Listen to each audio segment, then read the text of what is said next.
말씀인 사도행전 8장 17절입니다. 이에 두 사도가 그들에게 안수하며 성령을 받는지라. 오순절 성령 강림 사건 이후 그리스도를 믿는 제자 공동체들은 복음 전도를 열심히 행하였습니다.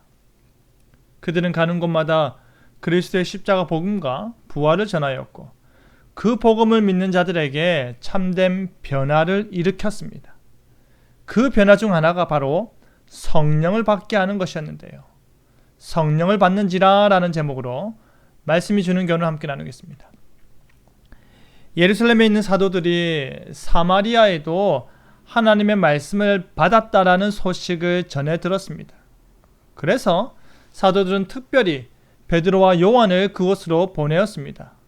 아마도 빌립이 사마리아 지역에서 거둔 선교의 열매가 보고되어 예루살렘 교회에서 이와 같은 결정을 한 것으로 보입니다. 빌립의 전도와 사도들의 파송은 예수님께서 승천하기 전에 분부하신 그의 말씀이 이루어지고 있음을 단적으로 보여주는 것입니다. 오직 성령이 그들에게 임하면 예루살렘뿐 아니라 온 유대와 사마리아와 땅끝까지 이르러 그리스도의 십자가 죽음과 부활의 증인된 삶을 살아야 하기 때문입니다. 바로 그 일이 이루어지고 있는 것입니다. 예루살렘의 대부흥뿐 아니라 사마리아에도 하나님의 말씀이 전해지고 있는 것입니다.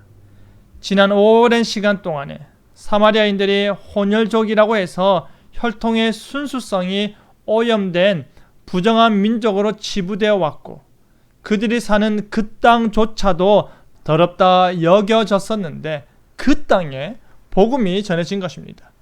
그 땅에 하나님의 말씀이 전해지고 그 말씀을 그들이 받았다라는 것입니다. 자신들만의 폐쇄적인 신앙과 종교관에 의해서 다른 신앙관을 가지고 있던 그들에게 참된 복음이 전파되는 놀라운 일이 일어난 것입니다. 그런데 사마리아인들이 빌립이 전하는 하나님 나라와 예수 그리스도의 이름에 관하여 전도함을 믿고 다 세례를 받았음에도 불구하고 그들에게는 여전히 부족한 것이 있었습니다. 왜냐하면 그들이 오직 예수의 이름으로 세례만 받았을 뿐 성령의 중생케 하시는 경험을 받지 못한 것입니다. 이 본문을 통해 우리는 오해해서는 안 되는 것이 있습니다. 이 본문은 세례를 받은 후에 성령을 받아야 한다거나 세례를 받은 후에 교회의 지도자로부터 성령을 받아야만 한다거나 기도하면 누군가가 다른 이에게 성령을 줄 수 있다는 것을 말하는 것이 아닙니다.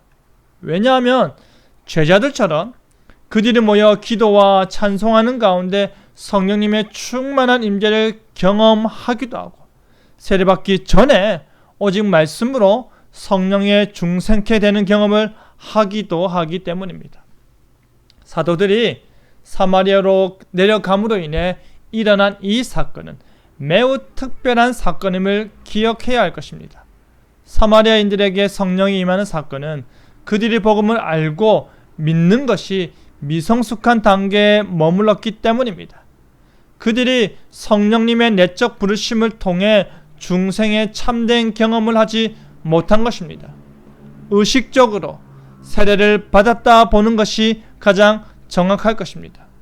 그리스도의 이름에 관하여 전도함을 믿고 세례를 받았고 빌립을 따라다니며 그 나타나는 표적과 큰 능력을 보고 놀랐지만 그들 중 하나인 시몬이 하나님의 선물인 성령 받음을 돈으로 주고 사려고 했던 모습을 통해 볼 때에 그들의 믿음 상태는 그와 크게 다르지 않았다라고도 볼 수 있을 것입니다. 그렇기 때문에 사도 베드로와 요한을 통해 하나님의 권위로 성령에 충만케 되는 경험을 하는 놀라운 역사가 일어난 것입니다. 사랑하는 성도 여러분, 사마리아인들이 복음을 받았습니다. 그리고 그들의 미흡하고 의식적인 믿음과 세례는 불충분하였습니다. 그들은 성령님의 충만케 하시는 임재를 경험하였습니다. 참된 중생을 의미하는 성령으로 세례를 받은 것입니다. 성령님을 받는 것은 감정적인 것이 아닙니다. 성령님을 받는 것은 반복적인 것도 아닙니다. 참된 믿음으로 그리스도를 향한 신앙을 고백하는 자에게 임하신 후 떠나지 않으시기 때문입니다. 성령님을 통한 중생 체험은 고요할 수도 있고 급작스러울 수도 있고 온화한 감정일 수도 있고 주체할 수 없을 만큼 흥분된 감정일 수도 있습니다. 사람마다 다르지만 분명한 것은 참된 구원에 대한 기쁨이 주어지는 것입니다. 우리는 성령님의 임재하심으로 인해 이미 참된 구원의 기쁨을 누리는 자로서 나뿐 아니라 우리 주변에 우리에게 일어난 일이 많이 일어나게 하길 바랍니다. 그리하여 하나님의 도구가 되어 하나님의 나라를 섬기는 저와 여러분 되기를 간절히 바랍니다. 아멘.